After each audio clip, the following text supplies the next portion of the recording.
ಸೋದರರೇ, ಸೋದರಿಯರೇ ಮತ್ತು ಆತ್ಮೀಯರೇ, ಹಿಂದಿನ ಒಂದು ಸತ್ಸಂಗದ ತರಗತಿಯಲ್ಲಿ ಪ್ರಾರ್ಥನೆಯ ಮಹತ್ವ ಅನ್ನುವಂತಹ ಒಂದು ವಿಷಯವನ್ನ ಆರಿಸಿಕೊಂಡು ನಾವು ಸ್ವಲ್ಪ ವಿಚಾರವನ್ನ ಮಾಡಿದ್ವಿ. ಅದೇ ಒಂದು ವಿಚಾರವನ್ನ ಇಂದು ಒಂದು ಎರಡನೆಯ ಉಪನ್ಯಾಸವಾಗಿ ನಿಮಗೆ ನೀಡ್ತಾ ಇದ್ದೀನಿ. ಅದರ ಮುಂದುವರಿದ ಭಾಗ ಇದು. ಪ್ರಾರ್ಥನೆಯ ಮಹತ್ವ, ಸಿಗ್ನಿಫಿಕೆನ್ಸ್ ಆಫ್ ಪ್ರೇಯರ್. ಸಿಗ್ನಿಫಿಕೆನ್ಸ್ ಅಂದ್ರೆ ಇಂಪಾರ್ಟೆನ್ಸ್.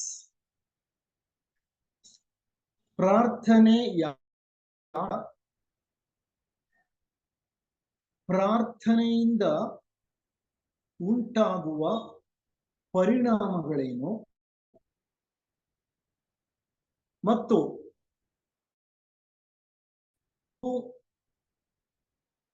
ಮನುಷ್ಯನ ಆರೋಗ್ಯ ಏನಾದರೂ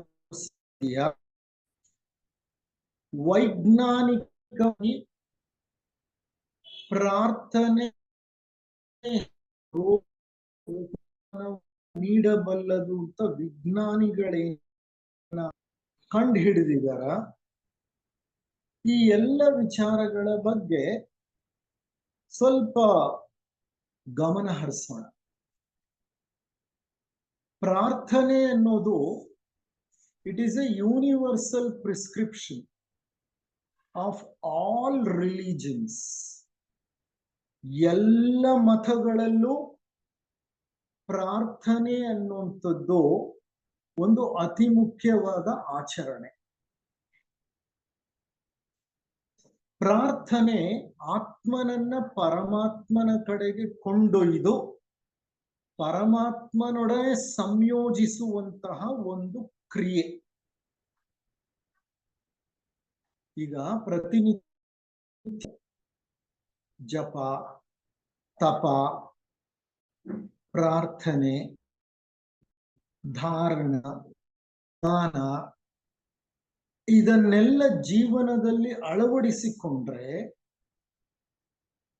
ನಮ್ಮ ಆತ್ಮ ಲೌಕಿಕ ಪ್ರಪಂಚವನ್ನ ತ್ಯಜಿಸಿ ಅಲೌಕಿಕ ಪ್ರಪಂಚಕ್ಕೆ ತೆರಳಿ ಆ ಪರಮಾತ್ಮನೊಡನೆ ಬೆರೆಯಲು, ಪರಮಾತ್ಮನನ್ನು ಸಂಧಿಸಲು ಸಾಧ್ಯವಾಗುತ್ತೆ.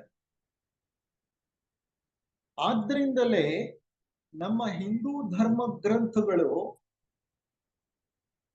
ಈ ಎಲ್ಲ ಕ್ರಿಯೆಗಳನ್ನು, ಯಾವುದು ಜಪ, ತಪ, ಪ್ರಾರ್ಥನೆ, ನಾಮಸ್ಮರಣೆ, ಧಾರಣ, ಧ್ಯಾನ, ಪ್ರಾಣಾಯಾಮ ಇದೆಲ್ಲವನ್ನು ಅತಿ ಮುಖ್ಯವೆಂದು ಪರಿಗಣಿಸಿದ್ದು. ನಮ್ಮ ಲೌಕಿಕ ಜೀವನ ಹೇಗಿರುತ್ತೆ ಅಂದ್ರೆ ನಾವು ಸದಾ ಆಲೋಚನೆಗಳಲ್ಲೇ ಮುಳುಗಿರ್ತೀವಿ. ಯಾವುದು ಬೇಕೋ ಅದನ್ನ ಪಡಿಲಿಕ್ಕೆ, ಯಾವುದು ಬೇಡವೋ ಅದನ್ನ ದೂರ ಇಡ್ಲಿಕ್ಕೆ ನಮ್ಮ ಮೆದುಳಿನಲ್ಲಿ, ಮನಸ್ಸಿನಲ್ಲಿ ನೂರಾರು ಸಾವಿರಾರು ಆಲೋಚನೆಗಳು ಹೊರಬರ್ತಲೇ ಇರ್ತವೆ. This is A defence mechanism. ಈ ಆಲೋಚನೆ ಮಾಡೋದಿದೆಯಲ್ಲ, ಇದು ಒಂದು ರೀತಿ ರಕ್ಷಣಾತ್ಮಕ ತಂತ್ರ. ನಮ್ಮ ಶರೀರ ಈ ತಂತ್ರವನ್ನ ಬಹಳ ಹಿಂದೆನೆ ಬೆಳೆಸ್ಕೊಂಡು ಬಿಡ್ತು. ನಾವ್ ಯಾವಾಗ ಪ್ರಾಣಿಗಳಾಗಿದ್ವೋ ಅವಾಗ್ಲೇನೆ ನಮ್ಮ ಉಳಿವಿಗೋಸ್ಕರ ನಾವು ಆಲೋಚಿಸಬೇಕಾಗಿತ್ತು. ಪ್ರಾಣಿ ಆಗಿದ್ದಾಗ್ಲೂ ತಿನ್ಲಿಕ್ಕೆ ಆಹಾರ ಬೇಕು, ಸೇವಿಸ್ಲಿಕ್ಕೆ ಗಾಳಿ ಬೇಕು, ಕುಡಿಲಿಕ್ಕೆ ನೀರ್ ಬೇಕು. ಈ ಬೇಕು ಅನ್ನೋದನ್ನ ಹುಡುಕ್ತಾ ಇರ್ತವೆ ಪ್ರಾಣಿಗಳು. ಗಮನಿಸ್ ನೋಡಿ. ಬೇಡ ಅನ್ನೋದನ್ನೇನ್ ಮಾಡ್ತವೆ ಅವು? ದೂರ ಇಡ್ಲಿಕ್ಕೆ ಬೇಕಾದಂತ ತಂತ್ರಗಳನ್ನ ಬೆಳೆಸ್ಕೊಂಡಿರುತ್ತೆ. ಅಂದ್ರೆ ನಾವು ಪ್ರಾಣಿ ವರ್ಗದಲ್ಲಿದ್ದಾಗ್ಲೇನೆ ಬೇಕು ಅನ್ನೋದನ್ನ ಸಂಪಾದಿಸ್ಲಿಕ್ಕೆ, ಬೇಡ ಅನ್ನೋದನ್ನ ದೂರ ಇಡ್ಲಿಕ್ಕೆ ಪ್ರಯತ್ನ ಪಟ್ಟವರು. ಅದು ನಮ್ಮ ಉಳಿವಿಗೆ ಒಂದು ಮಾರ್ಗವಾಗಿದೆ. ಏಕೆಂದ್ರೆ ಕ್ರೂರಗಳ ಮಧ್ಯೆ ದಟ್ಟ ಕಾನನಗಳಲ್ಲಿ ಬದುಕಿ ಬಾಳುವಾಗ ಈ ತಂತ್ರಗಳೆಲ್ಲ ಬೇಕಾಗಿತ್ತು.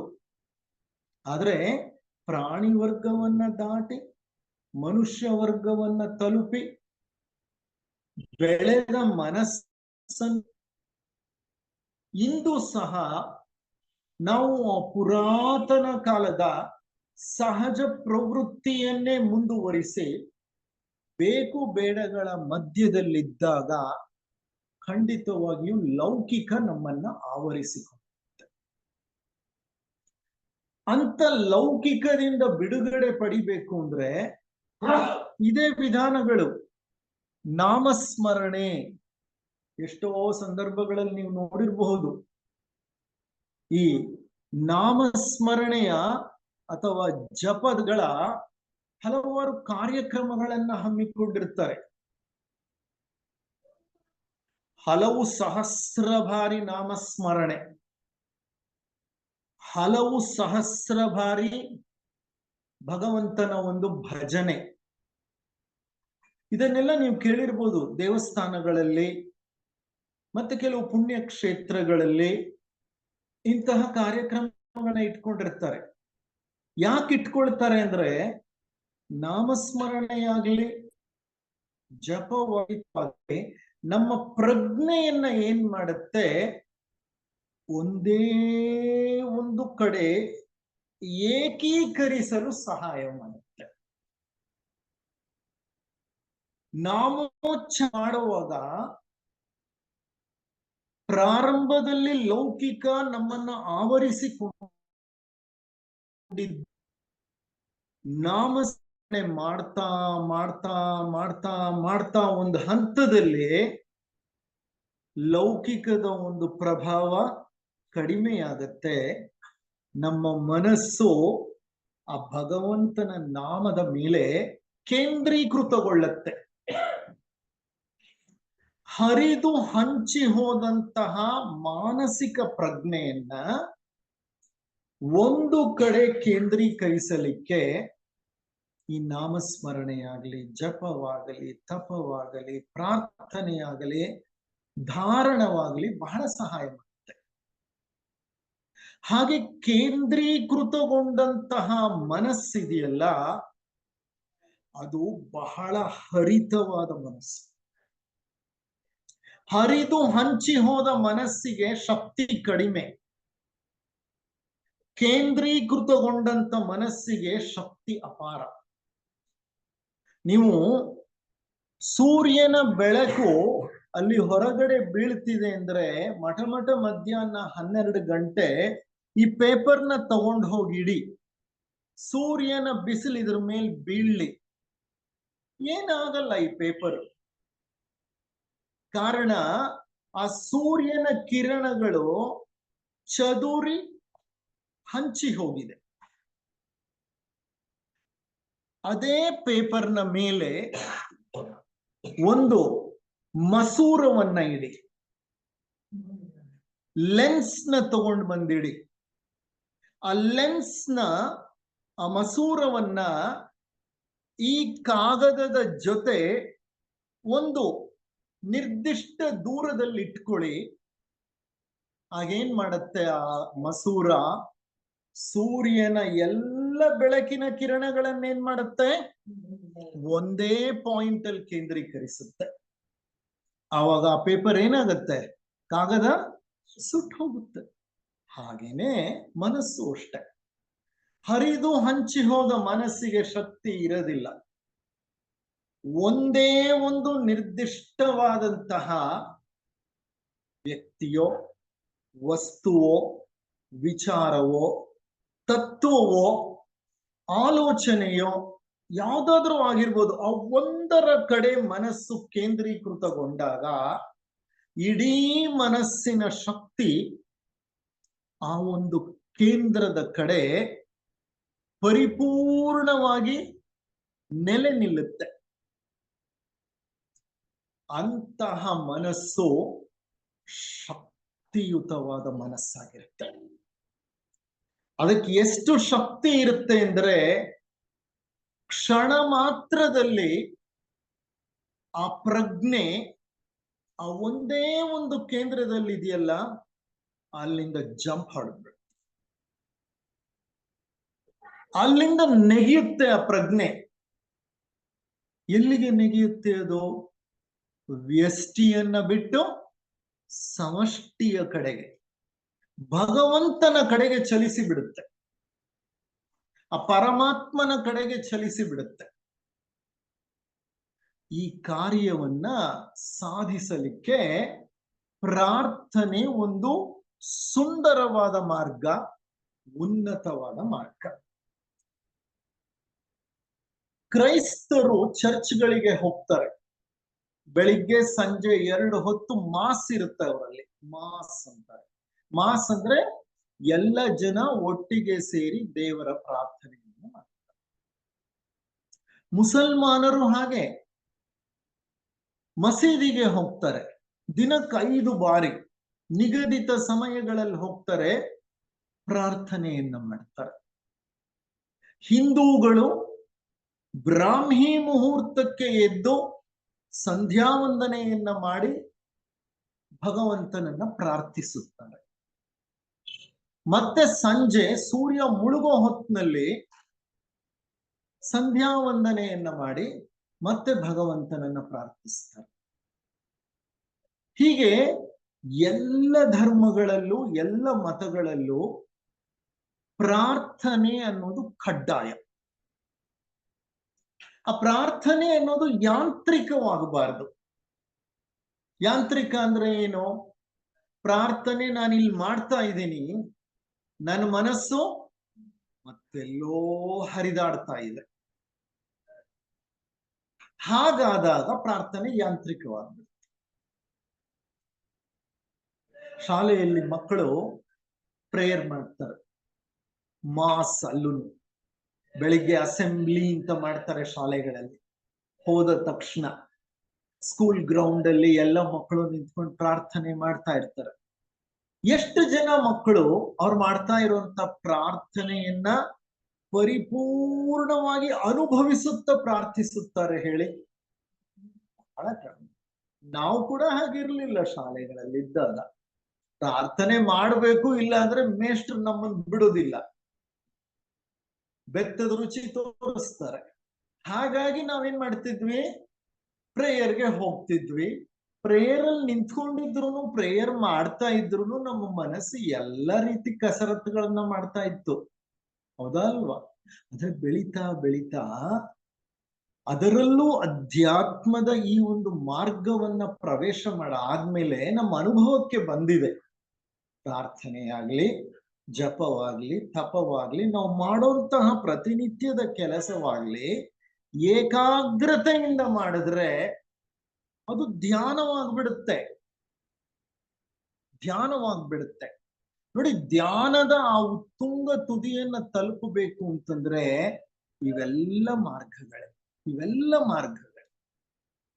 ಈಗ ನಾವು ನಮ್ಮ ಈ ಸತ್ಸಂಗವನ್ನ ಪ್ರಾರಂಭ ಮಾಡುವಾಗ ಏನ್ ಮಾಡಿದ್ವಿ? ಪ್ರಾರ್ಥನೆನೆ ಮಾಡಿದ್ದು. ಸತ್ಸಂಗ ಮುಗಿಸೋ ಹೊತ್ತಿಗೆ ಏನ್ ಮಾಡ್ತೀವಿ? ಮತ್ತೆ ಪ್ರಾರ್ಥನೆನೆ ಮಾಡೋದು. ಪ್ರಾರ್ಥನೆ ಅಂತಂದ್ರೆ ಅರ್ಥ ಯಾಚಿಸುವುದು ಅಂತ, ಅಂದ್ರೆ ಬೇಡ್ಕೊಳ್ಳೋದು ಅಂತ. ಯಾರನ್ನ ಬೇಡ್ಕೊಳ್ಳೋದು? ಯಾರು ಬೇಡ್ಕೊಳ್ಳಿಕ್ಕೆ ಲಾಯಕ್ಕು? ಯಾರನ್ನ ಮಾತ್ರ ನಾವು ಬೇಡ್ಕೋಬೇಕಾಗಿದೆ? ಒಬ್ಬನೇ. ನಾವೆಲ್ಲರೂ ಯಾಚಕರೇ, ಆದ್ರೆ ಯಾರನ್ನ ಯಾಚಿಸಬೇಕು? ಭಗವಂತನೊಬ್ಬನನ್ನೇ ಯಾಚಿಸಬೇಕಾಗಿರೋದು. ಕಾರಣ ಎಲ್ಲರ ಯಾಚನೆಗಳಿಗೆ ಯಾವ ಉತ್ತರವನ್ನ ನೀಡಬೇಕು ಆ ಉತ್ತರವನ್ನ ಭಗವಂತ ನೀಡ್ತಾನೆ ಅನ್ನುವಂತಹ ವಿಶ್ವಾಸ ನಮ್ಮಲ್ಲಿದೆ.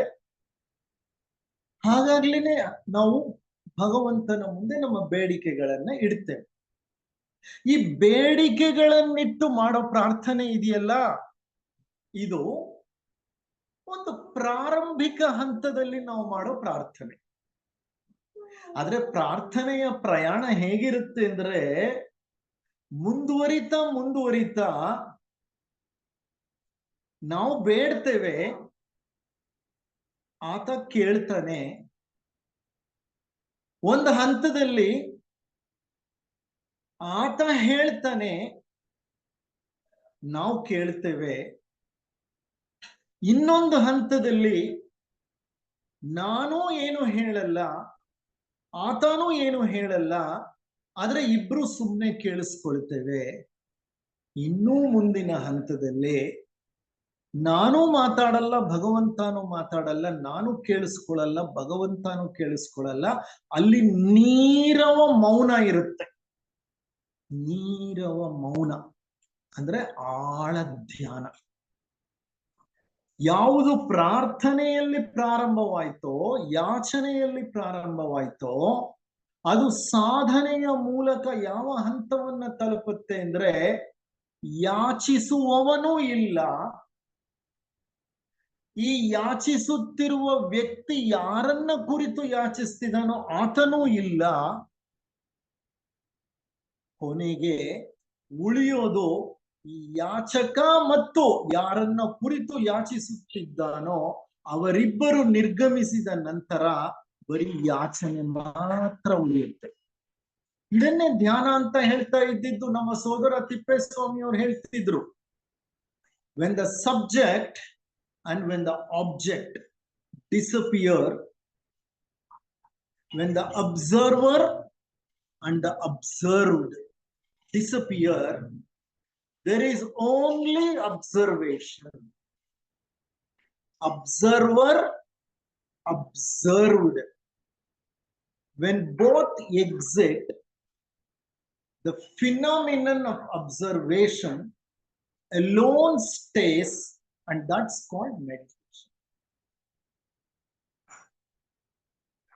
ಈ ಸಬ್ಜೆಕ್ಟ್, ಆಬ್ಜೆಕ್ಟ್, ಅಬ್ಸರ್ವರ್, ಅಬ್ಸರ್ವ್ ಇದು ನಿರ್ಗಮಿಸಬೇಕು. ಪ್ರಾರ್ಥನೆ ಅಂತ ಒಂದು ಕ್ರಿಯೆಯಲ್ಲಿ ನಮಗೆ ಸಹಾಯವನ್ನು ಮಾಡುತ್ತೆ. ಈಗ ಒಂದು ಪ್ರಾರ್ಥನೆಯ ಮೂಲಕನೇ ನಾವು ಮುಂದಿನ ಉಪನ್ಯಾಸವನ್ನ ಮುಂದುವರಿಸೋಣಂತೆ. ಗೋಷ್ಠಿಗಾನದಲ್ಲಿ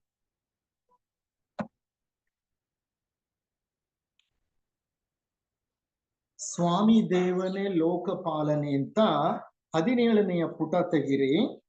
ಆ 17ನೆಯ ಪುಟದಲ್ಲಿ ಒಂದು ಪ್ರಾರ್ಥನೆ ಇದೆ. ಆ ಪ್ರಾರ್ಥನೆಯನ್ನ ಸಾಮೂಹಿಕವಾಗಿ ಮಾಡೋಣ. ಈಗ ನಿಮ್ಗೆ ಪ್ರಾರ್ಥನೆಯ ಮಹತ್ವ ಏನು ಅಂತ ಗೊತ್ತು. ಅದು ನಮ್ಮನ್ನ ಪರಮಾತ್ಮನೊಡನೆ ಸಂಯೋಜಿಸುತ್ತೆ. ಆದ್ರಿಂದ ಇದೊಂದು ಶ್ರೇಷ್ಠವಾದಂತಹ ಕಾರ್ಯ, ಇದೊಂದು ಪವಿತ್ರವಾದ ಕಾರ್ಯ. ಹಾಗಾಗಿ ನಮ್ಮ ಪೂರ್ಣ ಗಮನವನ್ನ ಈ ಪ್ರಾರ್ಥನೆಯ ಕಡೆ ಕೊಡೋಣ. ನಮ್ಮ ಪ್ರಜ್ಞೆ ಊರ್ಧ್ವಮುಖವಾಗಿ ಮೇಲೆ ಇರಲಿ. ಸ್ವಾಮಿ ದೇವನೇ ಲೋಕಪಾಲನೆ ತೇ ನಮೋಸ್ತು ನಮೋಸ್ತು ತೇ. ಪ್ರೇಮದಿಂದಲಿ ನೋಡು ನಮ್ಮನು ತೇ ನಮೋಸ್ತು ನಮೋಸ್ತು ತೇ. ನೀ ಸೆಮ್ಮೊಳು ಧರ್ಮ ಕಾರ್ಯವತೆ ನಮೋಸ್ತು ನಮೋಸ್ತು ತೇ. ಕ್ಷೇಮದಿಂದಲಿ ಪಾಲಿಸೆಮ್ಮನು ತೇ ನಮೋಸ್ತು ನಮೋಸ್ತು ತೇ. ದೇವದೇವನೇ ಹಸ್ತಪಾದಗಳಿಂದಲೂ ಮನದಿಂದಲೂ ನಾವು ಮಾಡಿದ ಪಾಪವೆಲ್ಲವ ಹೋಗಲಾಡಿಸು ಬೇಗನೆ. ಕಾವಲಿಲ್ಲವು ನಿನ್ನ ಬಿಟ್ಟರೆ ಸೂರ್ಯನಿ ಜಗದೀಶ. ಜೀವ ಕೋಟಿಯು ನಿನ್ನ ಈ ಬೆಳಕಿಂದ ಜೀವಿಸುವುದಲ್ಲವೇ. ರಾತ್ರಿ ನಿದ್ರೆಯ ಗೈವ ಕಾಲದಿ ನೀನೆ ನಮ್ಮನ್ನು ಕಾಯ್ದೆಯೈ. ಮಿತ್ರನೆಂಬುವ ನಾಮಧೇಯವು ಸತ್ಯವಾಯಿತು ನಿನ್ನೊಳು. ಸ್ತೋತ್ರ ಮಾಡುವ ಹಾಗೆ ನಿನ್ನನು ಹಕ್ಕಿಗಳ್ ಧ್ವನಿ ಗೈವವೈ.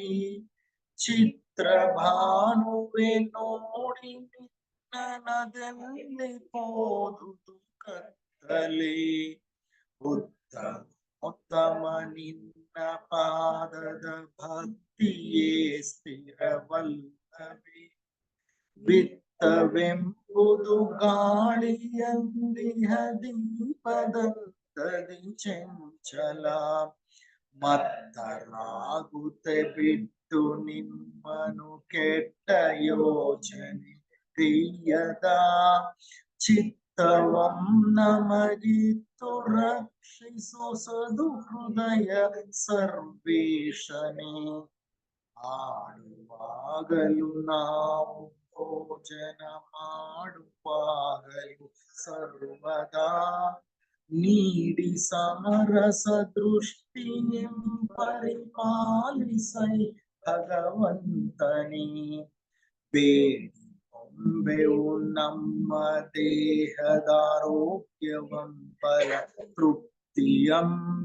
ನೀಡು ನಿನ್ನಯ ಪಾದ ಭಕ್ತಿಯನೆಂದಿಗೂ ಬಿಡಲಾರೆವೈ. ನಿನ್ನ ದರ್ಶನ ಗೈವ ನೇತ್ರನ ಜನ್ಮ ಸಾರ್ಥಕವಲ್ಲವೇ. ನಿನ್ನ ಪೂಜಿಪ ಹಸ್ತವೇ ಬಹು ದೊಡ್ಡದಲ್ಲವೇ ದೇವನೇ. ನಿನ್ನ ನಾಮವ ಪೊಗಳ್ವ ನಾಲಗೆ ಧನ್ಯವಲ್ಲವೇ ಸರ್ವದಾ.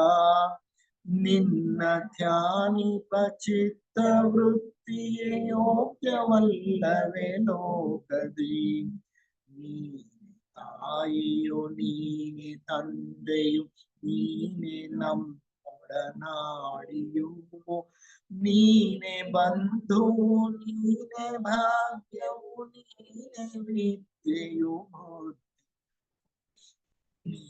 ಪಾಲಿಸದಿರ್ದರೆಂಬನು ಬೇರೆ ಪಾಲಿಪರಿಲ್ಲವೈ. ಜ್ಞಾನ ಮೂರ್ತಿಯೇ ನಮ್ಮೊಳಿರ್ಪ ಜ್ಞಾನವನ ಹೋಗಲಾಡಿಸೈ. ಶ್ರೀ ಗನೆ ಗಾಳಿಯಲ್ಲಿಯೋ ನೀರಿನಲ್ಲಿಯೂ ನೀನೇ. ಭೂಮಿಯಲ್ಲಿಯೂ ಅಗ್ನಿಯಲ್ಲಿಯೂ ಬಾನಿನಲ್ಲಿ ರಹೀಮನು ಜರತುಷ್ಟ್ರ ಕ್ರಿಸ್ತನು ಬುದ್ಧನೈ.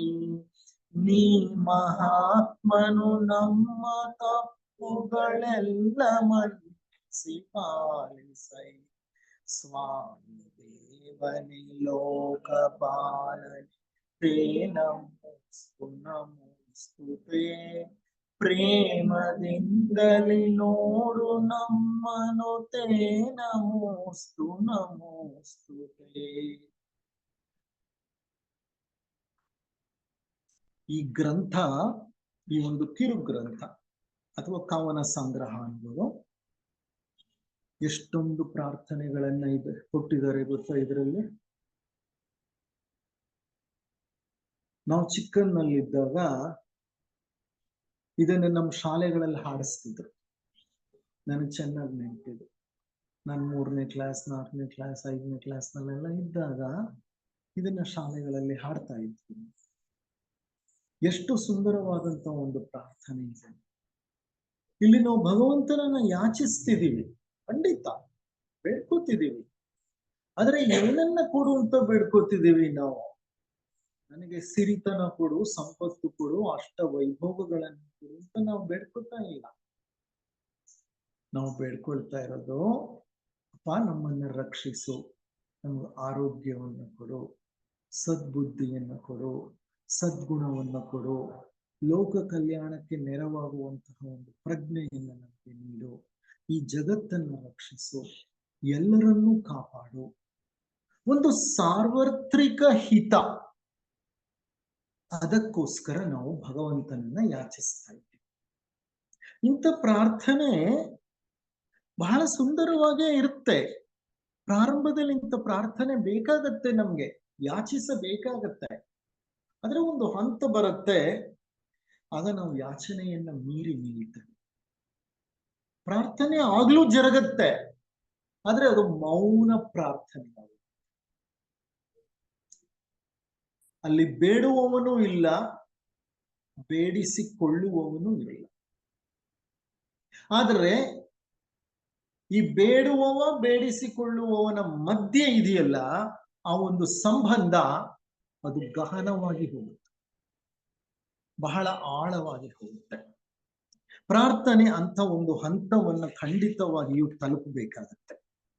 ಪ್ರಾರ್ಥನೆಯಿಂದ ಸಾಕಷ್ಟು ಅನುಕೂಲಗಳಿದೆ, ಉನ್ನತವಾದಂತಹ ಪರಿಣಾಮಗಳಿದೆ. ಆಧ್ಯಾತ್ಮಿಕವಾಗಿಯೂ ಆರೋಗ್ಯಕ್ಕೆ ಸಂಬಂಧಪಟ್ಟ ಹಾಗೆಯೂ ಹಲವಾರು ಧನಾತ್ಮಕ ಪರಿಣಾಮಗಳಿವೆ. ಧನಾತ್ಮಕ ಅಂದ್ರೆ ಏನು? ಪಾಸಿಟಿವ್. ಯಾವ ವ್ಯಕ್ತಿ ಪ್ರಾರ್ಥನೆಯನ್ನ ಆಳವಾಗಿ ಅವಲಂಬಿಸಿರ್ತಾನೋ ಆ ವ್ಯಕ್ತಿ ಅಧ್ಯಾತ್ಮದ ಮಾರ್ಗದಲ್ಲಿ ಬಹಳ ವೇಗವಾಗಿ, ತ್ವರಿತವಾಗಿ ಮುಂದುವರಿತಾನೆ. ನಾನು ಇಲ್ಲೇ ರಾಜಾಜಿನಗರದಲ್ಲಿ ಹುಟ್ಟಿ ಬೆಳೆದದ್ದು. ಜೂಗನಹಳ್ಳಿ ಅಂತ ಒಂದು ಸಣ್ಣ ಹಳ್ಳಿ ಅದು ರಾಜಾಜಿನಗರಲ್ಲಿ. ಎಲ್ಲಿಂದ್ರೆ ESI ಆಸ್ಪತ್ರೆ ಎದುರುಗಡೆ. 62 ವರ್ಷದ ಹಿಂದೆ ನಾವು ಹುಟ್ಟಿದಾಗ ಅದು ನಿಜವಾಗ್ಲೂ ಹಳ್ಳಿನೇ. ಅದು ಎಷ್ಟೋ ವರ್ಷಗಳ ಕಾಲ ಹಳ್ಳಿ ತರಾನೇ ಇತ್ತು. ಬೆಂಗಳೂರು ಸಿಟಿಗೆ ಅಷ್ಟು ಹತ್ರ ಇದ್ರು ಅದು ಹಳ್ಳಿ ತರಾನೇ ಇತ್ತು. ಆಗ ಈ ಧನುರ್ಮಾಸ ಬರುತ್ತೆ ನೋಡಿ, ಧನುರ್ಮಾಸದಲ್ಲಿ ಬೆಳಿಗ್ಗೆ 4 ಗಂಟೆ 4:15 ಎದ್ದು ದೇವರ ಪ್ರಾರ್ಥನೆಗಳನ್ನ, ದೇವರ ಭಜನೆಗಳನ್ನ ಮಾಡ್ತಾ ತಂಡಗಳು ಹಳ್ಳಿಯೆಲ್ಲ ಸುತ್ತಿದ್ರು. ಕೈಯಲ್ಲೊಂದು ದೀಪ ಎತ್ಕೊಂಡು, ಜಾಗಟೆ ಹೊಡ್ಕೊಂಡು, ಬೆಳಿಗ್ಗೆ 9-10 ಗಂಟೆ ಆದ್ರೂ ಅವರು ಎಲ್ಲ ಹಳ್ಳಿಯೆಲ್ಲ ಭಜನೆ ಮಾಡ್ತಾ, ಪ್ರಾರ್ಥನೆಗಳನ್ನ ಮಾಡ್ತಾ ಸುತ್ತಾಡ್ತಾರೆ. ಮತ್ತೆ ವಾರಕ್ಕೆ ಒಬ್ಬೊಬ್ಬರ ಮನೆಯಲ್ಲಿ ಒಂದೊಂದು ದಿವಸ ಸಾಮೂಹಿಕ ಪ್ರಾರ್ಥನೆಗಳು ನಡೀತಿತ್ತು. ಅಲ್ಲೊಂದು ರಾಮರ ದೇವಸ್ಥಾನ ಇತ್ತು. ಪ್ರತಿ ಶನಿವಾರ ರಾಮರ ದೇವಸ್ಥಾನದಲ್ಲಿ ಸಂಜೆ ಪ್ರಾರ್ಥನೆ ನಡೀತಿತ್ತು, ಭಜನೆಗಳು ನಡೀತಾ ಇತ್ತು. ಅಂದ್ರೆ ಅಂತ ವಾತಾವರಣ ಇತ್ತು ಆಗ. ಆದ್ರೆ ಬರ್ತಾ ಬರ್ತಾ ಕಾಲಕ್ರಮೇಣ ಯಾವೊಂದು ಕಾರಣಗಳು ನಮಗ್ ಗೊತ್ತಿಲ್ಲ, ಲೌಕಿಕ ಜಾಸ್ತಿ ಆಗೋಯ್ತು. ಈ ಅಲೌಕಿಕವಾದಂತಹ ಪ್ರಜ್ಞೆಯನ್ನ ಬೆಳೆಸ್ಕೊಳ್ಳಿಕ್ಕೆ ಬೇಕಾದಂತಹ ಈ ಕೆಲವು ಮುಖ್ಯ ಆಚರಣೆಗಳನ್ನ ನಾವು ಬದಿಗಿಟ್ಬಿಟ್ಟು ಮರೆತು ಹೋಗ್ಬಿಟ್ಟು. ನಾನೊಂದು ಸಣ್ಣ ದೃಷ್ಟಾಂತವನ್ನ ಹೇಳ್ತೇನೆ, ನಾರದ ಮುನಿಗಳಿಗೆ ಸಂಬಂಧಪಟ್ಟಿದ್ದು. ನಾನು ಕಳೆದ ಒಂದು ಸತ್ಸಂಗದಲ್ಲಿ ಈ ಕತೆ ಹೇಳಿದ್ನ, ನಾರದರ ಕತೆ ಇಲ್ಲ. ನಾರದ ಮುನಿಗಳು ಬ್ರಹ್ಮಮಾನಸ ಪುತ್ರರು. ಬ್ರಹ್ಮಮಾನಸ ಪುತ್ರರಾದರೂ ಅವರು ವಿಷ್ಣು ಭಕ್ತರು. ಸದಾ ಹರಿನಾಮ ಸ್ಮರಣೆಯಲ್ಲಿ ಇರುವಂತಹ ಮುನಿಗಳು ಅವರು. ಮಹಾವಿಷ್ಣುವಿನ ಭಕ್ತ. ಒಂದು ದಿವಸ ನಾರದರಿಗೆ ಅವ್ರ ಮನಸ್ಸಿನಲ್ಲಿ ಒಂದು ಆಲೋಚನೆ ಬಂತಂತೆ.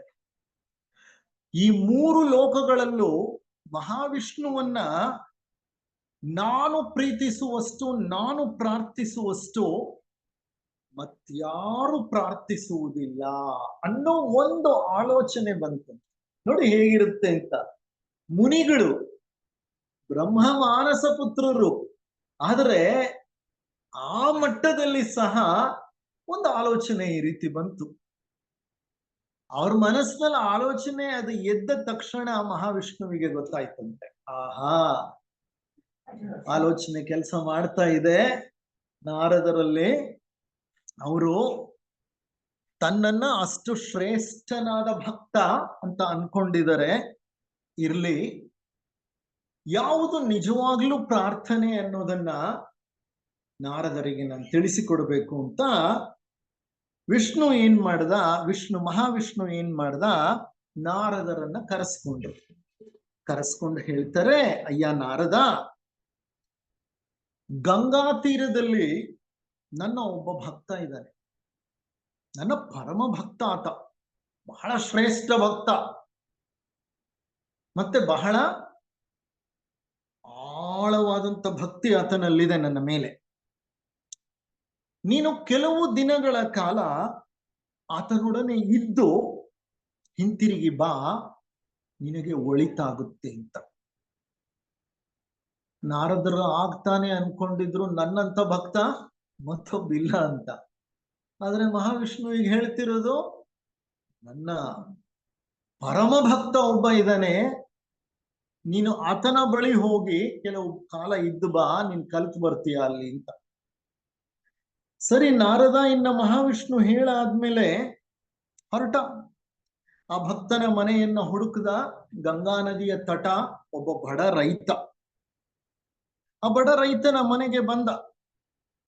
ಮನೆಗೆ ಬಂದು ಆತ ಆ ರೈತನ ಮನೆಯಲ್ಲೇ ಉಳ್ಕೊಂಡ. ಆ ರೈತ ಮುಂಜಾನೆ ಬ್ರಾಹ್ಮಿ ಮುಹೂರ್ತದಲ್ಲೇ ಎದ್ದೇಳ್ತಾನೆ, ಒಮ್ಮೆ ಹರಿನಾಮವನ್ನ ಹೇಳ್ತಾನೆ, ಒಮ್ಮೆ, ಒಂದು ಬಾರಿ ಅಷ್ಟೇ, ಒಂದೇ ಸಲ ಹರಿನಾಮವನ್ನ ಭಕ್ತಿಯಿಂದ ಜಪಿಸಿ ಪ್ರಾರ್ಥಿಸಿ ಆ ನಂತರ ತನ್ನ ಹೊಲಕ್ಕೆ ಹೊರಟೋಗ್ತಾನವನು.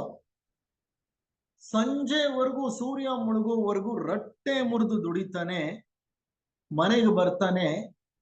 ರಾತ್ರಿ ಮಲಗಲಿಕ್ಕೆ ಮೊದಲು ಒಮ್ಮೆ ಹರಿಯನ್ನ ಭಕ್ತಿಯಿಂದ ಜಪಿಸಿ ಪ್ರಾರ್ಥಿಸಿ ಮಲಗ್ಬಿಡ್ತಾನೆ. ನಾರದ ಇವನನ್ನು ನೋಡ್ತಾ ಇದ್ದಾನೆ, ಅವ್ರ ಮನೆಯಲ್ಲೇ ಉಳ್ಕೊಂಡಿದ್ದಾನೆ ಕೆಲವು ದಿನಗಳು. ಇದೇನಿದು, ಬೆಳಿಗ್ಗೆ ಒಂದ್ಸಲಿ, ರಾತ್ರಿ ಒಂದ್ಸಲಿ, 2 ಸಲಿ ಭಗವಂತನನ್ನ, ಹರಿಯನ್ನ ಸ್ಮರಣೆ ಮಾಡ್ತಿರುವಂತಹ ಈ ವ್ಯಕ್ತಿ ಅದು ಹೇಗೆ ಮಹಾವಿಷ್ಣುವಿಗೆ ಪರಮ ಭಕ್ತನಾಗ್ಬಿಟ್ಟ? ಹೇಗ್ ಸಾಧ್ಯ ಅದು? ಯಾವಾಗ ನೋಡಿದ್ರು ತನ್ನ ಲೌಕಿಕ ಕೆಲಸಗಳಲ್ಲೇ ಇರ್ತಾನೆ. 1 ತಿಂಗಳು ಗಮನಿಸ್ದ. ಕೊನೆಗೆ ನಾರದ ಹಿಂತಿರುಗಿ ಬಂದ, ಮಹಾವಿಷ್ಣುವಿನ ಬಳಿ ಹಿಂತಿರುಗಿ ಬಂದ.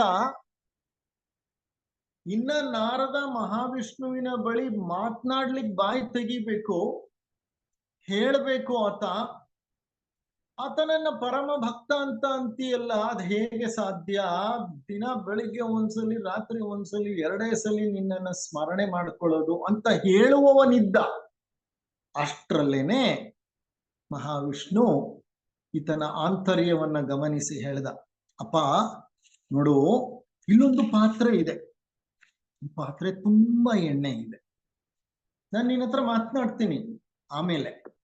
ಈ ಎಣ್ಣೆ ತುಂಬಿದ ಪಾತ್ರೆಯನ್ನ ತಗೊಂಡು ಕೈಯಲ್ಲಿ ಎತ್ಕೊಂಡು, ಈ ಹಳ್ಳಿ ಇದೆ ದೂರದಲ್ಲಿ ನೋಡು, ಆ ಹಳ್ಳಿಲೆಲ್ಲ ಓಡಾಡಿ, ಹಳ್ಳಿ ಎಲ್ಲ ಸುತ್ತಿ ಹಿಂತಿರುಗಿ ಬಾ ಅಂತ. ನಾರದ ಆ ಪಾತ್ರೆಯನ್ನು ಕೈಯಲ್ಲಿ ಇಟ್ಕೊಂಡ, ಪಾತ್ರೆ ತುಂಬಾ ಎಣ್ಣೆ ಇದೆ, ಆ ಹಳ್ಳಿ ಎಲ್ಲ ಸುತ್ತಾಡಿ ಹಿಂತಿರುಗಿ ಬಂದು ವಿಷ್ಣುವಿನ ಮುಂದೆ ನಿಂತ್ಕೊಂಡ. ವಿಷ್ಣು ಕೇಳ್ದ, ಅಯ್ಯ ನಾರದ, ನೀನ್ ಪಾತ್ರೆಯನ್ನ ಕೈಯಲ್ಲಿ ಎತ್ಕೊಂಡು ಹಳ್ಳಿ ಸುತ್ತೋವಾಗ ನನ್ನನ್ನ ಎಷ್ಟು ಬಾರಿ ಸ್ಮರಿಸಿದೆ? ಎಷ್ಟು ಬಾರಿ ಸ್ಮರಿಸಿದೆ? ಆಗ ಆತ ಹೇಳ್ತಾನೆ, ನಾರದ, ಮಹಾವಿಷ್ಣು, ಇದೆಂತಹ ಪ್ರಶ್ನೆ? 1 ಬಾರಿನೂ ನಾನು ನಿನ್ನನ್ನ ಸ್ಮರಿಸಲಿಲ್ಲ. ಕಾರಣ ನೀನೇ ಹೇಳ್ದೆ ಆ ಎಣ್ಣೆ ಎಲ್ಲೂ ಚೆಲ್ಲಬಾರ್ದು ಅಂತ. ಎಣ್ಣೆ ಪಾತ್ರೆ ತಗೊಂಡು ಹೋಗು ಅಂದೆ, ಎಣ್ಣೆ ಎಲ್ಲೂ ಚೆಲ್ಲಬಾರ್ದು ಅಂದೆ. ಸೊ ಹಾಗಾಗಿ ನಾನು ಆ ಎಣ್ಣೆಯನ್ನೇ ನೋಡ್ತಾ ಇದ್ದೆ. ನಾನು ಎಲ್ಲೂ ನಿನ್ನನ್ನ ಸ್ಮರಣೆ ಮಾಡ್ಕೊಳ್ಳೇ ಇಲ್ಲ ಅಂತ. ಆಗ ಮಹಾವಿಷ್ಣು ವಿವರಿಸಿ ಹೇಳ್ತಾನೆ, ಅಯ್ಯ ನಾರದ, ಆ ಎಣ್ಣೆ ಪಾತ್ರೆಯಲ್ಲಿತ್ತು, ಅದು ನಿನ್ನ ಗಮನವನ್ನೆಲ್ಲ ಆಕರ್ಷಿಸಿ ಬಿಡ್ತು, ಹೌದಾ ಅಲ್ವಾ? ನೀನೇ ಯೋಚನೆ ಮಾಡಿ ನೋಡು. ನಿನ್ನ ಗಮನ ಎಣ್ಣೆಯ ಕಡೆ ಪೂರ್ತಿ ಇದ್ದಾಗ, ನೀನ್ ಮಾಡ್ತಾ ಇರೋ ಕೆಲಸದ ಕಡೆ ಪೂರ್ತಿ ಇದ್ದಾಗ ನೀನ್ ನನ್ನನ್ನ ಮರ್ತೇ ಬಿಟ್ಟೆ. ಆದ್ರೆ ಆ ಬಡ ರೈತನನ್ನ ನೋಡು, ತನ್ನ ದೊಡ್ಡ ಸಂಸಾರದ ಭಾರವನ್ನ ಹೊತ್ತಿದ್ರುನು ನನ್ನನ್ನ ಮರೆಯಲ್ಲ ಅವನು. ದಿನ ಬೆಳಿಗ್ಗೆ ಸಾಯಂಕಾಲ ಅಥವಾ ರಾತ್ರಿ 2 ಬಾರಿ ನನ್ನನ್ನ ಭಕ್ತಿಯಿಂದ ಸ್ಮರಿಸುತ್ತಾನೆ. ನೋಡಪ್ಪ, ನಿಜವಾಗ್ಲೂ ಪ್ರಾರ್ಥನೆ ಅಂದ್ರೆ ಏನ್ ಗೊತ್ತಾ? ಭಕ್ತಿಯಿಂದ, ನಿಸ್ವಾರ್ಥದಿಂದ, ಸ್ವೀಕೃತ ಮನೋಭಾವದಿಂದ ನಿನ್ನನ್ನ ನೀನು ಪರಿಪೂರ್ಣವಾಗಿ ಅರ್ಪಿಸಿಕೊಂಡು ಮಾಡುವಂತಹ ಒಂದು ಪ್ರಾರ್ಥನೆಯೇ ನನಗೆ ಬಹಳ ಇಷ್ಟವಾದ ಪ್ರಾರ್ಥನೆ. ಬಹಳ ಜನ ಏನ್ ಮಾಡ್ತಾರೆ, ಸಂಕಟ ಬಂದಾಗ ವೆಂಕಟರಮಣ, ಕಷ್ಟ ಬಂದಾಗ, ಕಾರ್ಪಣ್ಯಗಳಿಗೆ ಸಿಲುಕಿದಾಗ, ನೋವು ಉಂಟಾದಾಗ, ದಿಕ್ಕು ಕಾಣದಂತಾದಾಗ ದೇವಸ್ಥಾನಗಳ ಮೊರೆ ಹೋಗ್ತಾರೆ. ಅಲ್ಲಿಯವರೆಗೂ ಅವರಿಗೆ ದೇವರ ಜ್ಞಾಪಕ ಬರೋದಿಲ್ಲ. ಸರಿ, ಆ ಕಷ್ಟ ಪರಿಹಾರವಾಯ್ತು ಅಂತ ಇಟ್ಕೊಳ್ಳಿ. ಪರಿಹಾರವಾದ ತಕ್ಷಣ ಅಲ್ಲಿಗೆ ದೇವಸ್ಥಾನಕ್ಕೆ ಹೋಗೋದನ್ನ ಬಿಟ್ಬಿಟ್ಟು ಮತ್ತೆ ದೇವ್ರ ಜ್ಞಾಪಕ ಬರೋದು ಯಾವಾಗ? ಮತ್ತೆ ಆತನಿಗೆ ಯಾವುದೋ ಒಂದು ತೊಂದರೆ, ನೋವು ಉಂಟಾಗ. ಅಂದ್ರೆ ಮನುಷ್ಯನ ಮನಸ್ಸು ಎಷ್ಟು ಚಂಚಲವಾದಂತ ಮನಸ್ಸು ನೋಡಿ. ಮತ್ತೆ ಈ ಲೌಕಿಕದ ಕಡೆಗೆ ಎಷ್ಟು ಆಳವಾದ ಆಕರ್ಷಣೆ ನಮ್ಮಲ್ಲಿರುತ್ತೆ. ಎಷ್ಟು ಆಳವಾದ ಆಕರ್ಷಣೆ ಅಂತಂದ್ರೆ, ಎಲ್ಲಿ ಸಿಹಿ ಇದೆಯೋ ಅದನ್ನು ಹುಡ್ಕೊಂಡು ಹೋಗ್ಬಿಡುತ್ತೆ ಇರುವೆಗಳು, ಹೌದಾ? ಹಾಗೆ ಎಲ್ಲಿ ಲೌಕಿಕದ ಹಲವಾರು ಆಕರ್ಷಣೆಗಳಿದೆಯೋ ಅಲ್ಲಿಗೆ ನಮ್ಮ ಮನಸ್ಸು ನಮ್ಮನ್ನ ಸೆಳ್ಕೊಂಡು ಹೋಗುತ್ತೆ. ಅಂತಹ ಮನಸ್ಸನ್ನ ಆ ಬಡ ರೈತ ಹಿಡಿದಿಟ್ಕೊಂಡು ತನ್ನೆಲ್ಲ ಕಷ್ಟ ಕಾರ್ಪಣ್ಯಗಳ ಮಧ್ಯೆ ಬೆಳಿಗ್ಗೆ ಒಮ್ಮೆ, ರಾತ್ರಿ ಒಮ್ಮೆ ಭಗವಂತನನ್ನ ನಿಷ್ಠೆಯಿಂದ ಪ್ರಾರ್ಥಿಸುತ್ತಿದ್ದಾನೆ. ಅದು ಭಗವಂತನಿಗೆ ಇಷ್ಟವಾದ ಪ್ರಾರ್ಥನೆ. ಪ್ರಾರ್ಥನೆ ಅಂದ್ರೆ ನೀವು ಹಗಲು ರಾತ್ರಿ ನೀವು ಪ್ರಾರ್ಥನೆ ಮಾಡ್ತಾ ಕುಳಿತು ಬಿಡಿ ಅಂತ ಏನಲ್ಲ. See, the quality of prayer is more important than the time period for which you pray. You may pray for hours together, but if your prayer is not complete, even if you pray for hours together, it is not going to help you. ನಿಮ್ಗೆ ಯಾವುದೇ ರೀತಿ ಅದರಿಂದ ಸಹಾಯ ಇಲ್ಲ. ಕಾರಣ, ನೀವು ಯಾಂತ್ರಿಕವಾಗಿ ನೀವು ಗಂಟೆಗಳ ಗಟ್ಟಲೆ ಪ್ರಾರ್ಥನೆ ಮಾಡೋದ್ರಿಂದ ಯಾವ ಪ್ರಯೋಜನವೂ ಇಲ್ಲ ಅಂತ.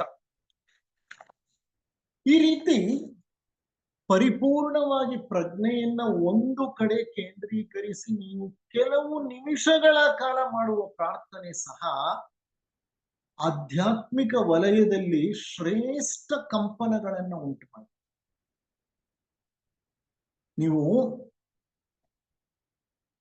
ಆಳವಾಗಿ ಪ್ರಾರ್ಥನೆ ಮಾಡ್ತಾ ಇರೋ ವ್ಯಕ್ತಿ ಪಕ್ಕ ಹೋಗಿ ಕುತ್ಕೊಳ್ಳಿ, ಸುಮ್ಮನೆ ಕುತ್ಕೊಳ್ಳಿ. ಕೆಲವೇ ಕ್ಷಣಗಳಲ್ಲಿ ನಿಮ್ಮ ಮನಸ್ಸು ಸಹ ಮೌನಕ್ಕೆ ಜಾರುತ್ತೆ, ಪ್ರಾರ್ಥನೆಯ ಕಡೆಗೆ ಹೋಗುತ್ತೆ. ಇದು ಹೇಗೆ ಅಂದ್ರೆ, ಒಂದು ಮ್ಯಾಗ್ನೆಟ್ ಹತ್ರ ಇನ್ನೊಂದು ಕಬ್ಬಿಣದ ತುಂಡನ್ನ ತಂದು ಬಹಳ ಕಾಲ ಇಡಿ, ಏನಾಗತ್ತೆ? ಅದು ಸಹ ಮ್ಯಾಗ್ನೆಟ್ ಅಂತ. ಅಯಸ್ಕಾಂತೀಯ ಶಕ್ತಿ. ಕೆಲವು ವ್ಯಕ್ತಿಗಳ ಪಕ್ಕ ಕುತ್ಕೊಂಡಾಗ ಅವರು ಪ್ರಾರ್ಥನೆ ಮಾಡ್ತಾ ಇರುವಾಗ ಆ ಎನರ್ಜಿನ ನೀವು ಫೀಲ್ ಮಾಡ್ಬೋದು. ಖಂಡಿತವಾಗಿ ಸುಕೃಷ್ಣಮೂರ್ತಿಗಳಿದ್ರು ನಮ್ಮ ಥಿಯೋಸಾಫಿಕಲ್ ಸೊಸೈಟಿಯಲ್ಲಿ, ಸಾಧಕರು, ದೊಡ್ಡ ಮಟ್ಟದ ಸಾಧಕರು, ಹಲವಾರು ಗ್ರಂಥಗಳನ್ನ ಬರೆದಿದ್ದಾರೆ, ನೂರಾರು ಸಾವಿರಾರು ಉಪನ್ಯಾಸಗಳನ್ನ, ಶಿಬಿರಗಳನ್ನ ಮಾಡಿದ್ದಾರೆ. ಅವರಿಂದಲೇ ನನಗೆ ಅಧ್ಯಾತ್ಮದಲ್ಲಿ ಆಸಕ್ತಿ ಬಹಳ ಹೆಚ್ಚಾಗಿದೆ. ನನ್ನ ಪ್ರಾರಂಭಿಕ ದಿನಗಳಲ್ಲಿ ನನ್ನ ಮೇಲೆ ಪ್ರಭಾವ ಬೀರಿದಂತ ವ್ಯಕ್ತಿ. ನಾನು ಅವರನ್ನ ಭೇಟಿ ಮಾಡಿದಾಗ್ಲೇನೆ ಅವ್ರಿಗೆ 85-86 ವರ್ಷನೂ ಆಗಿತ್ತು. ಆ ಇಳಿ ವಯಸ್ಸಿನಲ್ಲಿ ಸಹ ಎಷ್ಟು ಸ್ಫೂರ್ತಿಯಿಂದ ಕೆಲಸ ಮಾಡ್ತಿದ್ರು ಗೊತ್ತಾ, ಎಷ್ಟು ಶಿಬಿರಗಳನ್ನ ನಡೆಸ್ತಿದ್ರು ಗೊತ್ತಾ ಅವರು. ಅಂತ ಕೃಷ್ಣಮೂರ್ತಿಗಳ ಪಕ್ಕ ಕುಳಿತುಕೊಂಡು ಅವರ ಜೊತೆ ಸಹ ಉಪನ್ಯಾಸಕನಾಗಿ ನಾನು ಹಲವು ಶಿಬಿರಗಳಲ್ಲಿ ಉಪನ್ಯಾಸಗಳನ್ನ ಮಾಡಿದ್ದೇನೆ. ಅವ್ರ ಪಕ್ಕ ಕುಳಿತುಕೊಂಡಾಗ ಅವರು ಓಂಕಾರವನ್ನು ಉಚ್ಚರಿಸ್ತಿದ್ರು. ಮಹಾನ್ ಸಾಧಕರು. ಅವರು ಓಂಕಾರ ಉಚ್ಚರಿಸ್ತಾ ಇದ್ರೆ ಅದರ ಪ್ರಭಾವ ನನ್ನ ಮೇಲೆ ಗಾಢವಾಗ I have felt those vibrations. ಅವರ ಒಂದು ಸೂಕ್ಷ್ಮ ಶರೀರಗಳಿಂದ ಹೊರ ಬರ್ತಾ ಇರುವಂತಹ ವೈಬ್ರೇಷನ್ಸು ಪಕ್ಕದಲ್ಲಿ ಕುಳಿತಿರೋ ನನ್ನ ಮೇಲೆ ಸಹ ಆಳ ಪ್ರಭಾವವನ್ನು ಐ ಹ್ಯಾವ್ ಫೆಲ್ಟ್ ಇಟ್. ಯಾಕೆ ಈ ಮಾತನ್ನು ಹೇಳ್ತಿದ್ದೀನಿ ಅಂದ್ರೆ, ಪ್ರಾರ್ಥನೆಗೆ ಅಂತ ಒಂದು ಶಕ್ತಿ ಇದೆ ಆಧ್ಯಾತ್ಮಿಕವಾಗಿ. ಆರೋಗ್ಯಕ್ಕೆ ಸಂಬಂಧಪಟ್ಟ ಹಾಗೆ ಸಹ ಉನ್ನತವಾದಂತಹ ಲಾಭ ಇದೆ ಪ್ರಾರ್ಥನೆಯಿಂದ. ವೈಜ್ಞಾನಿಕವಾಗಿ ಹಲವಾರು ಸಂಶೋಧನೆಗಳನ್ನ ಮಾಡಿದ್ದಾರೆ. ಪಾಶ್ಚಿಮಾತ್ಯ ಜನ ಅಂದ್ರೆ ಫಾರಿನರ್ಸ್ ಇದಾರಲ್ಲ, ನಾನು ಸುಮ್ಮನೆ ಪ್ರೇಯರ್ ಇಸ್ ಬೆನಿಫಿಷಿಯಲ್ ಅಂದ್ರೆ ಒಪ್ಕೊಳ್ಳಲ್ಲ ಅವರು. ಅದು ಹೇಗೆ, ಹೌ ಪ್ರೇಯರ್ ಇಸ್ ಬೆನಿಫಿಷಿಯಲ್, ಪ್ರಾರ್ಥನೆ ಅನ್ನೋದು ಯಾವ ರೀತಿ ನನ್ನ ಮೇಲೆ ಒಂದು ಧನಾತ್ಮಕ ಪರಿಣಾಮವನ್ನ ಬೀರುತ್ತೆ, ಅದನ್ನ ನಮಗೆ ಸಾಕ್ಷ್ಯ ಸಮೇತ ರುಜುವಾತು ಮಾಡಿ ತೋರಿಸಿ ಅಂತಾರೆ. ಕಾರಣ ಅವ್ರದ್ದು ವೈಜ್ಞಾನಿಕ ಮನಸ್ಸು. ಇದಕ್ಕೆ ಸಂಬಂಧಪಟ್ಟ ಹಾಗೆ ಲ್ಯಾರಿ ಡಾಸಿ ಎನ್ನುವಂತಹ ಒಬ್ಬ ಡಾಕ್ಟರ್ ಇದ್ದ. ಈತ ಟೆಕ್ಸಸ್ ನಲ್ಲಿ ಪಾರ್ಕ್ಲ್ಯಾಂಡ್ ಮೆಮೋರಿಯಲ್ ಹಾಸ್ಪಿಟಲ್ ಅಂತ ಇದೆ. ಟೆಕ್ಸಸ್ ಅನ್ನೋದು ಅಮೆರಿಕಾದ ಒಂದು ಸ್ಟೇಟ್. ಟೆಕ್ಸಸ್ ನಲ್ಲಿ ಪಾರ್ಕ್ಲ್ಯಾಂಡ್ ಮೆಮೋರಿಯಲ್ ಹಾಸ್ಪಿಟಲ್, ಆ ಆಸ್ಪತ್ರೆಯಲ್ಲಿ ಈತ ರೆಸಿಡೆಂಟ್ ಡಾಕ್ಟರ್ ಆಗಿದ್ದ. ಆಗ ಆತನ ಬಳಿ ಒಬ್ಬ ರೋಗಿ ಚಿಕಿತ್ಸೆಗೆ ಬಂದ. ಆ ರೋಗಿಗೆ 2 ಶ್ವಾಸಕೋಶಗಳಲ್ಲೂ ಕ್ಯಾನ್ಸರ್, ಅಂದ್ರೆ ಪಲ್ಮನರಿ ಕ್ಯಾನ್ಸರ್, ಲಂಗ್ಸ್ಗೆ ಬಂದಿರೋ ಕ್ಯಾನ್ಸರ್. ಶರೀರದಲ್ಲಿ ಬಹಳ ಭಯಾನಕವಾದ ಕ್ಯಾನ್ಸರ್ಗಳು ಅಂದ್ರೆ ಶ್ವಾಸಕೋಶಗಳಿಗೆ ಬರೋ ಕ್ಯಾನ್ಸರು, ಬ್ರೆಸ್ಟ್ ಕ್ಯಾನ್ಸರ್ ಮತ್ತೆ ಕ್ಯಾನ್ಸರ್ ಸರ್ವಿಕ್ಸ್. ಈ 3 ಭಯಾನಕವಾದಂತ ಕ್ಯಾನ್ಸರ್ಗಳು. ಏಕೆಂದ್ರೆ ಅವುಗಳನ್ನ ನಿಯಂತ್ರಿಸೋದು ಕಷ್ಟ. ಪ್ರಾರಂಭಿಕ ಹಂತದಲ್ಲೇ ಗೊತ್ತಾದ್ರೆ ನಿಯಂತ್ರಿಸಬಹುದು. ಆದ್ರೆ ದುರದೃಷ್ಟವಶಾತ್ ಈ ರೋಗಿ ಬಂದಾಗ he had advanced cancer, stage 4 ಅಲ್ಲಿತ್ತು. ಸ್ಟೇಜ್ 4 ಅಂದ್ರೆ ಲಂಗ್ಸ್ ಇಂದ ಸುಮಾರು ಬೇರೆ ಅಂಗಾಂಶಗಳಿಗೂ ಅಂಗಗಳಿಗೂ ಹರಡ್ಬಿಟ್ಟಿತ್ತು. ಈ ಒಬ್ಬ ರೋಗಿಯನ್ನ ಆತನೇ ಶುಶ್ರೂಷೆ ಮಾಡ್ತಾ ಇದ್ದ. ಆ ರೋಗಿ ಎಲ್ಲ ಪರೀಕ್ಷೆಗಳನ್ನ ಮಾಡಿದ್ರು, ಗೊತ್ತಾಯ್ತು ಈತ ಅಡ್ವಾನ್ಸ್ಡ್ ಕ್ಯಾನ್ಸರ್ ಅಲ್ಲಿ ಇದ್ದಾನೆ, ಇನ್ನ ಜಾಸ್ತಿ ದಿನ ಬದುಕಲ್ಲ, ಇನ್ನೆಲ್ಲೋ 1 ತಿಂಗಳು 2 ತಿಂಗಳು ಬದುಕಿದ್ರೆ ಹೆಚ್ಚು ಈತ ಅಂತ ಅವ್ರಿಗೆ ಅರ್ಥ ಆಯ್ತು. ಅವರು ಡಾಕ್ಟರ್ ಏನ್ ಮಾಡಿದ್ರು, ಲ್ಯಾರಿ ಡಾಸಿ ಅನ್ನೋ ಡಾಕ್ಟರು ಆತನ ಜೊತೆ ಕುಳಿತುಕೊಂಡು, ಅಪ್ಪ ನಿನ್ಗಿಂತಹ ಒಂದು ಸಮಸ್ಯೆ ಇದೆ, ಈ ಸಮಸ್ಯೆಗೆ 2 ತರ ಪರಿಹಾರ ಇದೆ. ಒಂದು, ನಾವು ಚಿಕಿತ್ಸೆ ಕೊಟ್ಕೊಂಡು ಹೋಗ್ತೀವಿ, ಆಂಟಿ ಕ್ಯಾನ್ಸರ್ ಟ್ರೀಟ್ಮೆಂಟ್ ಕೊಡ್ತೀವಿ.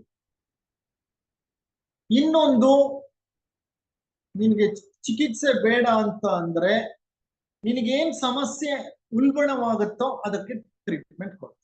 ನೋವು ಜಾಸ್ತಿ ಆಯ್ತಾ ಪೇನ್ ಕಿಲ್ಲರ್, ಇಲ್ಲ ಎಲ್ಲೋ ಹುಣ್ಣು ನೋವು ಕೊಡ್ತಿದ್ಯಾ ಅದಕ್ಕೆ ಹಚ್ಕೊಳ್ಳಿಕ್ಕೆ ಒಂದು ಆಯಿಂಟ್ಮೆಂಟ್, ಇಲ್ಲ ಬಹಳ ಸುಸ್ತಾಯ್ತಾ ಗ್ಲೂಕೋಸ್ ಕೊಡ್ತೀವಿ. ಈ ತರ ಪ್ಯಾಲಿಯೇಟಿವ್ ಕೇರ್ ಅಂತ. ಪ್ಯಾಲಿಯೇಟಿವ್ ಕೇರ್ ಅಂದ್ರೆ ಅವರ ಸಮಸ್ಯೆ ಆ ಸದ್ಯಕ್ಕೆ ಏನಿದೆ ತೊಂದರೆ ಅದಕ್ಕೆ ಟ್ರೀಟ್ಮೆಂಟ್ ಕೊಡೋದು.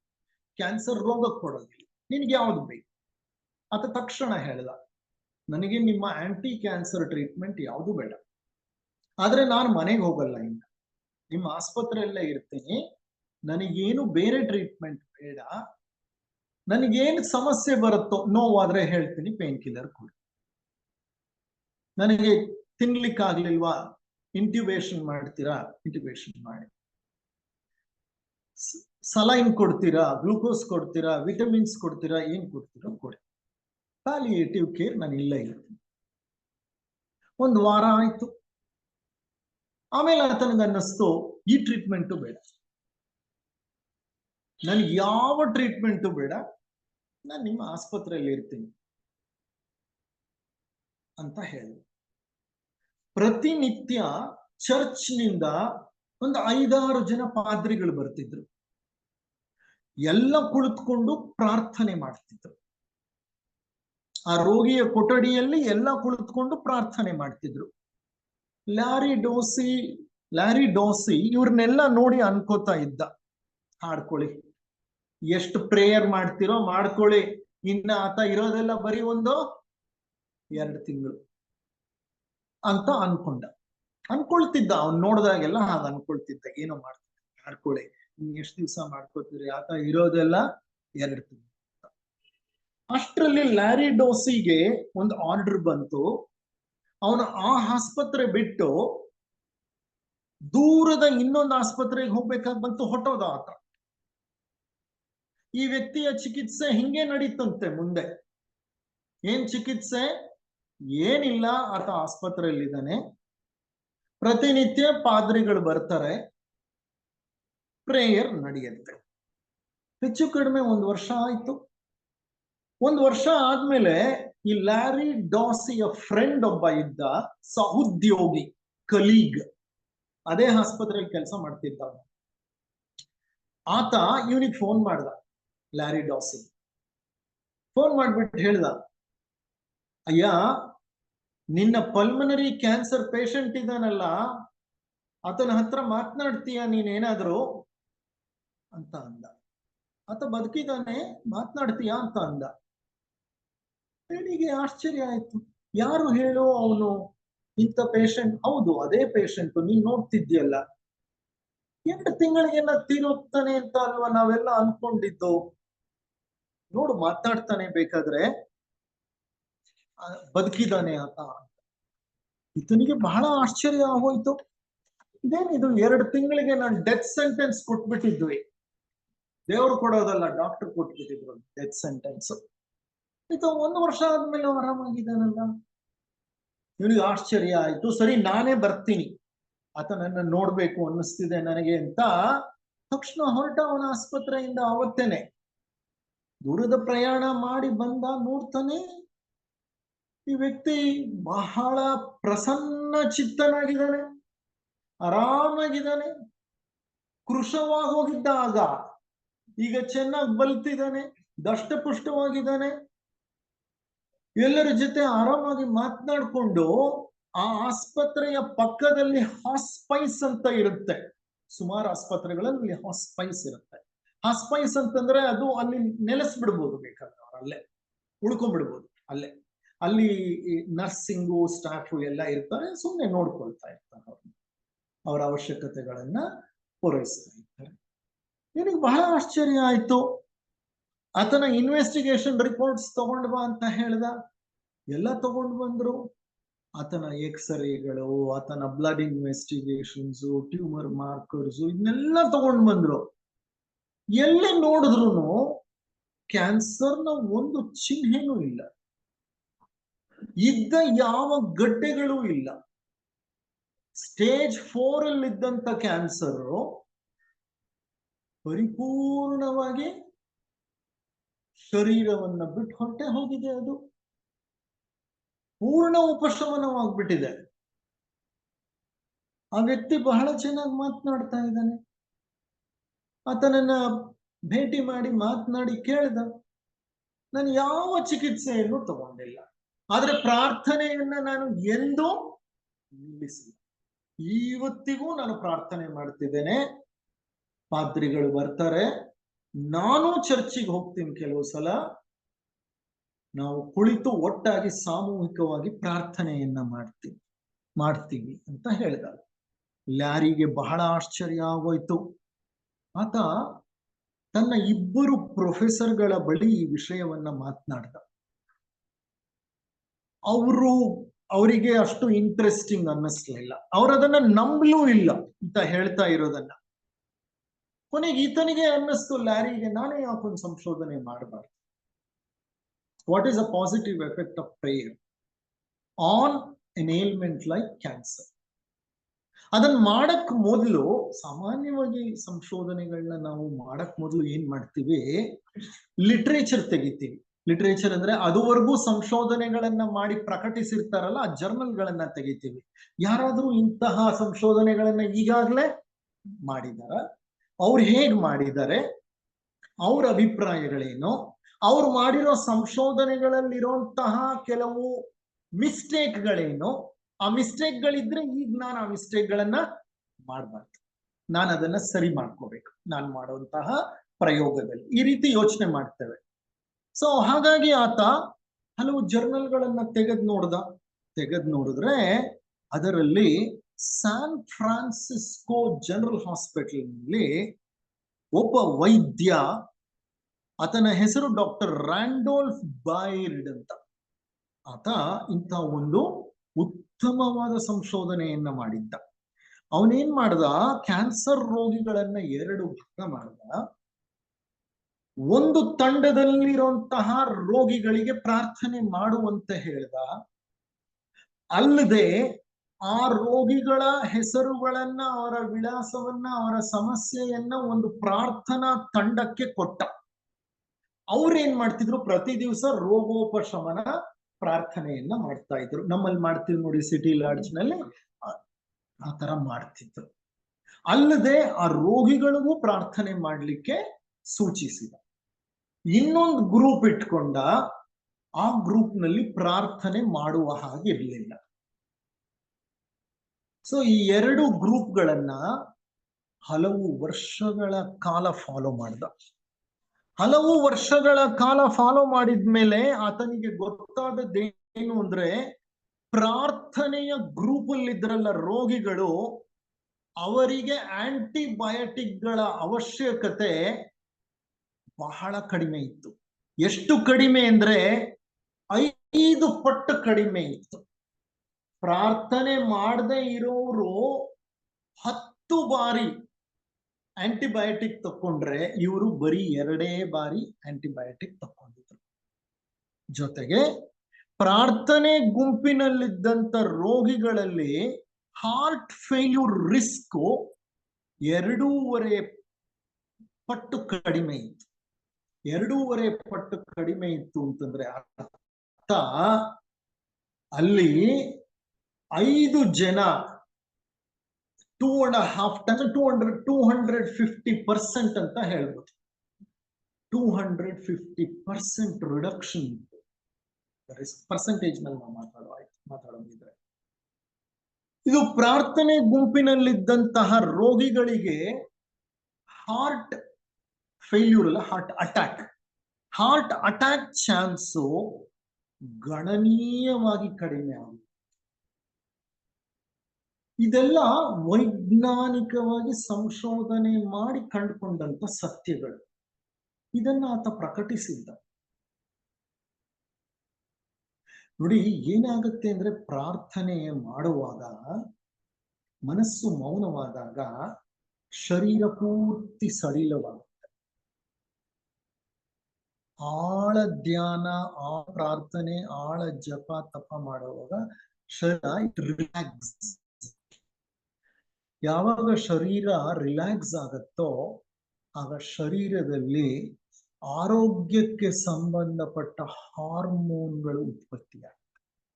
ಡೋಪಮಿನ್, ಸೆರೆಟೋನಿನ್, ಎನ್ಕೆಫಾಲಿನ್, ಆಕ್ಸಿಟೋಸಿನ್, ಇವೆಲ್ಲ ಶರೀರದಲ್ಲಿ ಸಮಗ್ರತೆಯನ್ನ,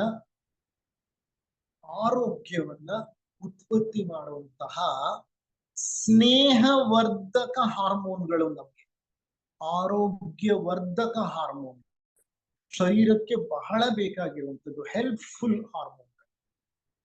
ಆ ಹಾರ್ಮೋನ್ಗಳ ಉತ್ಪತ್ತಿ ಹೆಚ್ಚಾಗುತ್ತೆ.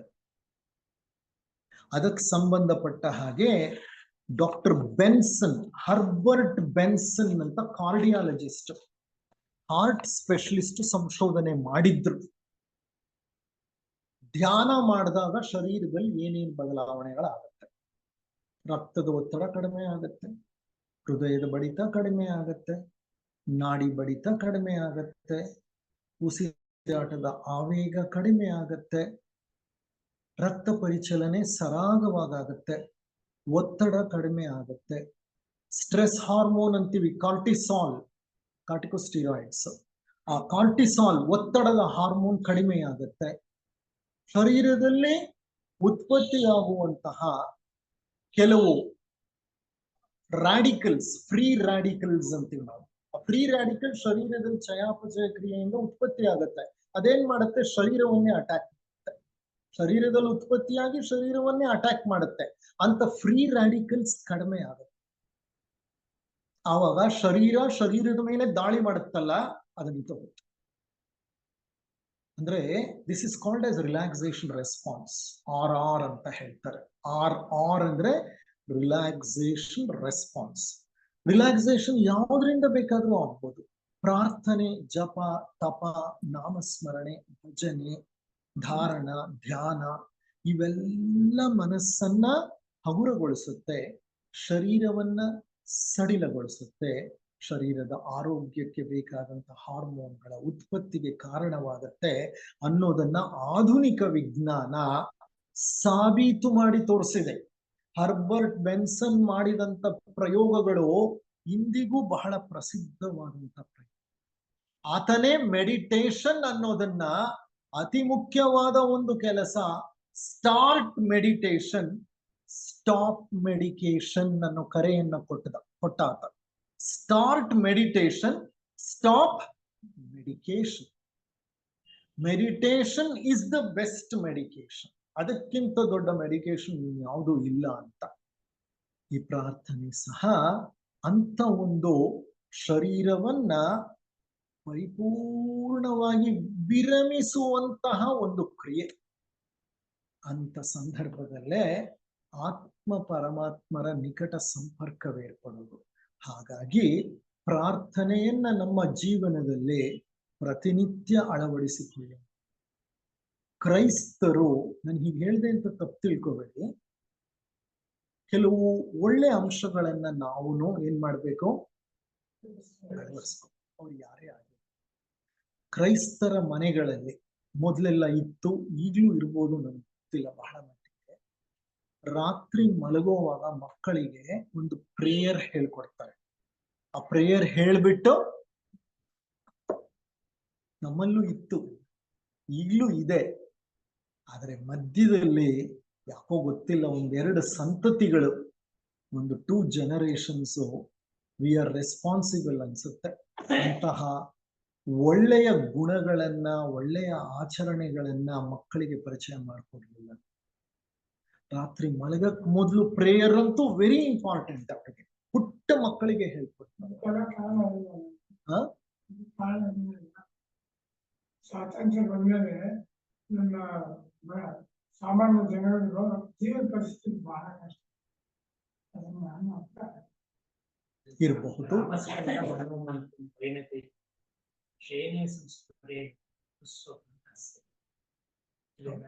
ದುಸ್ವಪ್ನಗಳು ಕಾಡಬಾರ್ದು ಅಂತ ಸಹ ಅದನ್ನ ಹೇಳ್ತೇವೆ ರಾತ್ರಿ ಮಲಗ. ಬಟ್ ಮಧ್ಯದಲ್ಲಿ ನಮ್ಮ ಮಕ್ಕಳಿಗೆ ನಾವು ಪರಿಚಯ ಮಾಡ್ಕೊಡ್ಲಿಲ್ಲ. ಅವ್ರು ಹೇಳ್ದಂಗೆ ಇರ್ಬೋದು, ನಮ್ಮ ಒಂದು ದಾರಿದ್ರ್ಯ, ಬಡತನ, ನಮ್ಮ ಸಮಸ್ಯೆಗಳು ಅಗಾಧವಾಗಿದ್ದು ನಾವು ನಮ್ಮ ಸಂಸ್ಕೃತಿಯನ್ನ ನಮ್ಮ ಮಕ್ಕಳಿಗೆ ಕಲಿಸಿಕೊಡೋದ್ರಲ್ಲಿ ಎಡು ಬಿಟ್ವಿ. ಇರ್ಲಿ, ಈಗ್ಲೂ ಕಾಲ ಮಿಂಚಿಲ್ಲ. ನಮ್ಮಂತಹ ವ್ಯಕ್ತಿಗಳು ಇತರ ವಿಷಯಗಳನ್ನ ಹೇಳೋದ್ರಿಂದ ಪುನಃ ಆ ಹಿಂದಿನ ಉತ್ತಮ ಸಂಸ್ಕೃತಿ ಮರಳಿ ಬರ್ಲಿ ಅಂತ ದೇವರಲ್ಲಿ ಪ್ರಾರ್ಥಿಸುತ್ತಾ ಈ ಕಾರ್ಯಕ್ರಮವನ್ನು ಮುಕ್ತಾಯ ಮಾಡೋಣ. ನಿಮಗೆಲ್ಲರಿಗೂ ಶಾಂತಿ ಮಂತ್ರ. ಮುಂದಿನ ಜನರೇಷನ್ ಪ್ರಯತ್ನ ಮಾಡಿದೆ. ನಮ್ಮ ಪ್ರಯತ್ನ ನಡೀತಾ ಇರ್ಬೇಕಷ್ಟೆ. ನಾವು we should not get disappointed.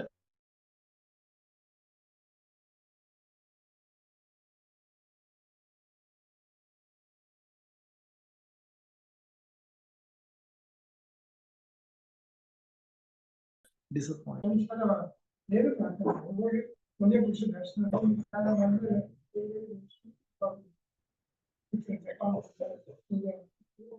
ನಾವು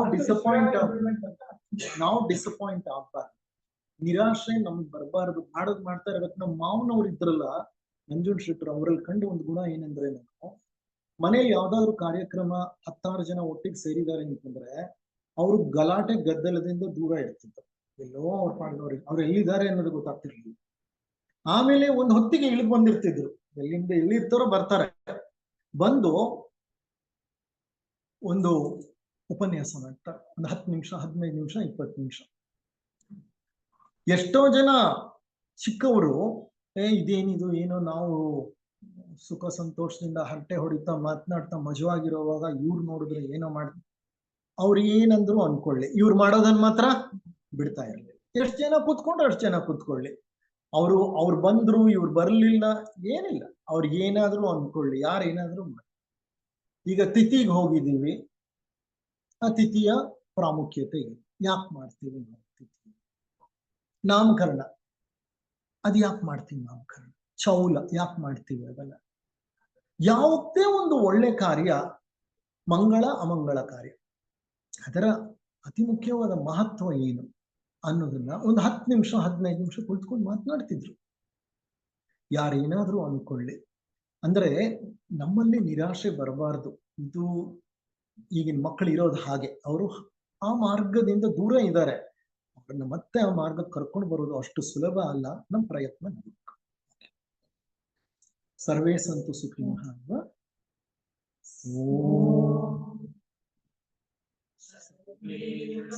ಸುಖಿನಃ ಸಂತು ಸರ್ವೇ ಸಂತು ಸರ್ವೇ ಭದ್ರಾಣಿ ಪಶ್ಯಂತು